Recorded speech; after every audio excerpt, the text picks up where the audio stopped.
There's a character in a story about hunting monsters who cries for the monsters he kills, who bows his head and apologizes to creatures that are actively trying to rip his throat out, who, after ending the life of something that murdered innocent people without hesitation, kneels down and prays for whatever human being used to live inside it.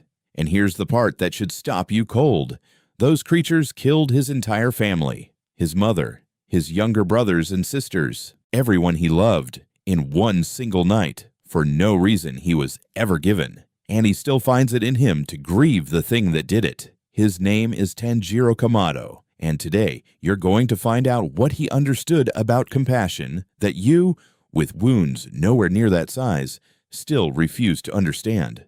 Think about the last person you decided permanently wasn't worth understanding, not forgiving, just understanding the smaller and easier thing.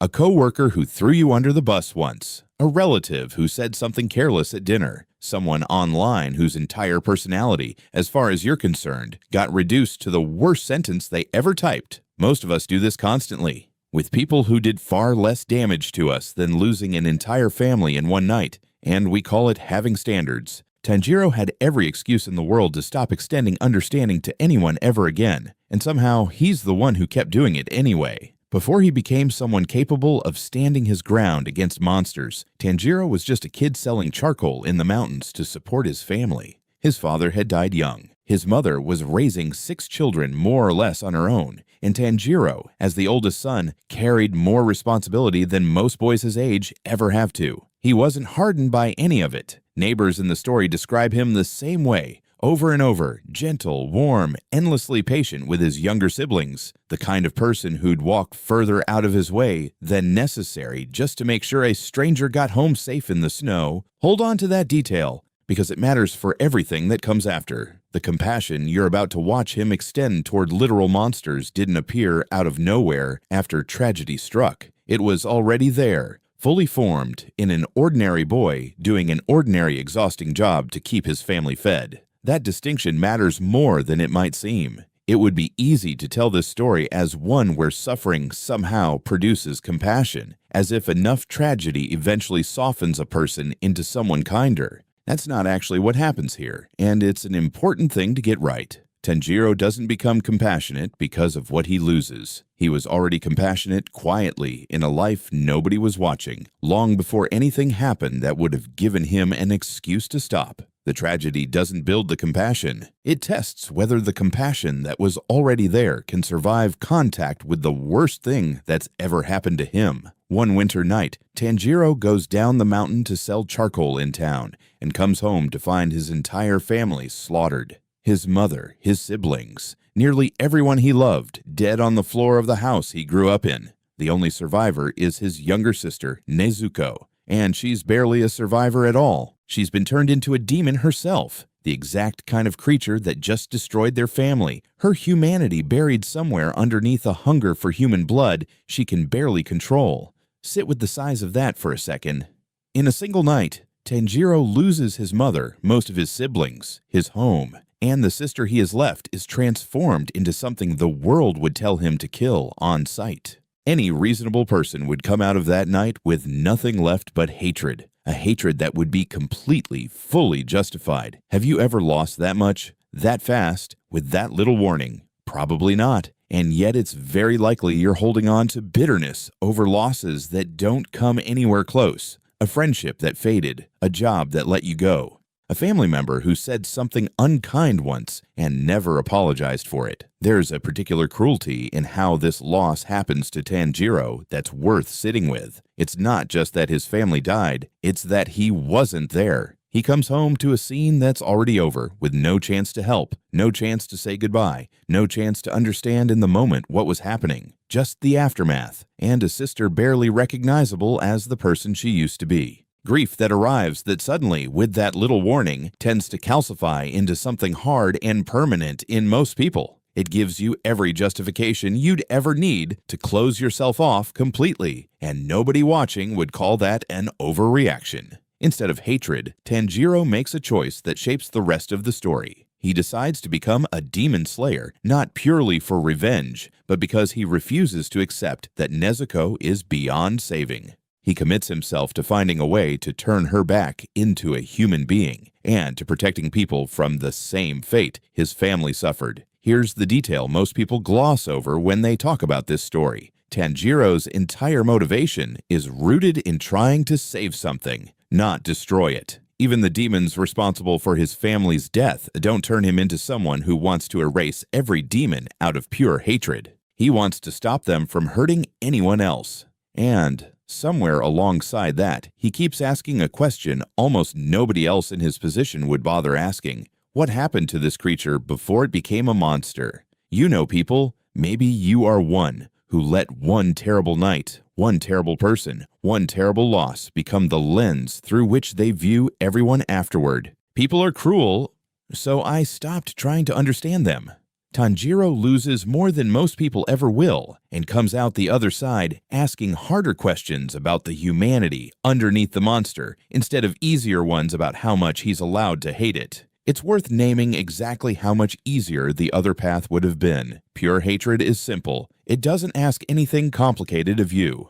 It gives you a clean villain, a clean motive, a clean sense of righteousness every time you swing a sword. Understanding is the harder, slower, more exhausting road. It requires holding two things at once, the harm someone caused and the tragedy that might have shaped them, without letting either one cancel out the other. Tanjiro picks the harder road almost immediately without any training or guidance telling him to, before he's even learned how to fight. Early in his journey, Tanjiro is attacked by two demons, Suzumaru and Yahaba, who serve a more powerful demon and try to kill him and the people around him without any provocation. Tanjiro fights back, hard, decisively, and wins. And then, instead of finishing them off in a blaze of righteous anger, he does something almost nobody expects. He spares them. He tells them plainly that he doesn't want to keep fighting, that he understands they're serving someone more powerful out of fear, and he even apologizes for the injuries he caused them in defending himself. Pause on that. These aren't demons who wronged him personally at some point in the distant past.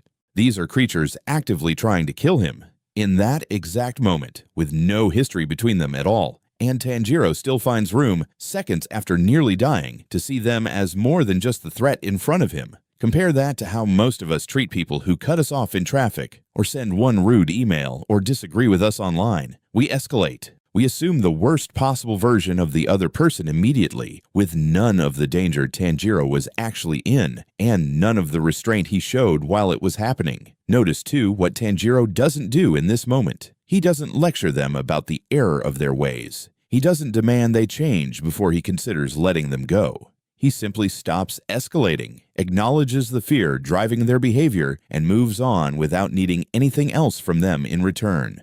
Mercy, for him, doesn't come with conditions attached. It's not a transaction where he trades forgiveness for a promise of better behavior. He just decides, on his own, that continuing to fight people who are no longer a threat isn't something he wants to do, regardless of whether they ever thank him for it. Later, in the arc that tests him more than almost any other, Tanjiro faces Rui, a demon who leads a twisted artificial family built entirely out of fear and control, and who gravely injures people Tanjiro cares deeply about in the process. When Tanjiro finally defeats Rui, the story doesn't end there with simple triumph. As Rui dies, fragments of his human memory surface. A sickly boy, desperate for his own mother's love, twisted by circumstance and manipulation into the monster he became. And Tanjiro, exhausted, injured, having just watched this same creature hurt people he loves, kneels down afterward and grieves for him.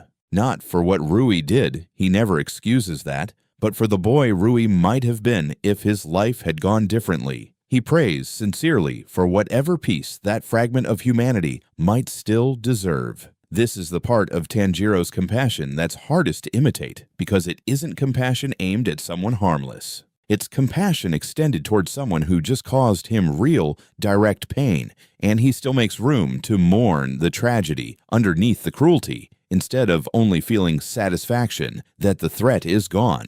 How many times have you refused to consider what might have shaped someone who hurt you, not to excuse them, but simply to understand them, because staying angry felt safer, felt more like justice than admitting they might have been shaped by something painful too. There's something specific worth pointing out about the timing of this moment. Tanjiro doesn't grieve Rui days later, once the adrenaline has worn off and the anger has cooled on its own. He does it immediately, kneeling in the wreckage of a fight that nearly killed people he loves, while everything is still raw. Most of us need distance before we can even attempt something like this.